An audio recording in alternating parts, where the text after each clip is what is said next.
Back here at the Northlands Coliseum, the Edmonton Oilers on a goal early and a goal late in that first period have grabbed a 2-0 lead over the Los Angeles Kings. And in a short pregame ceremony before tonight's contest here, NHL President John Ziegler presented the Edmonton Oilers with the President's Trophy, emblematic of having the best overall record in the National Hockey League. Last year they get the trophy as well as $200,000.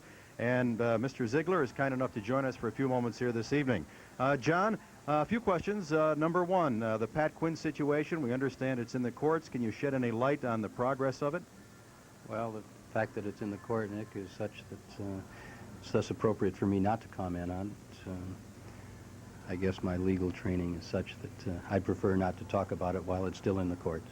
Okay, NHL expansion. Every year they meet, the board meets as to whether or not the league will expand.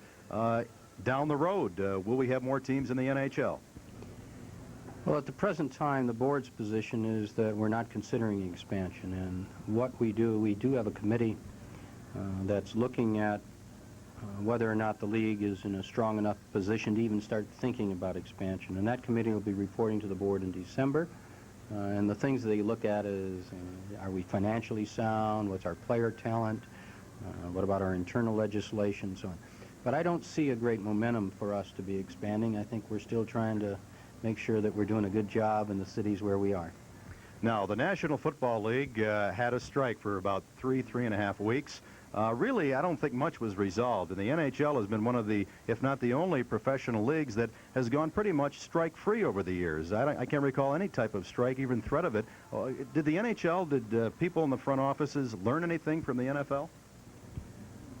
I think what we learned is what something that we've felt right along in our collective bargaining process, which is that if you deal with confrontational bargaining, if you go into that situation that it's a win-lose, somebody's going to lose, and usually both sides loses. And unfortunately, I think everybody lost, the fans, the players, and even the owners. The way we've always approached our bargaining, and particularly the players as well as the owners, is that we go to the collective bargaining process to solve problems of the business, because the players are in our business and owners are in our business. And we use that as if the player's got a particular problem, we'll address that. Sometimes the owners have a particular problem.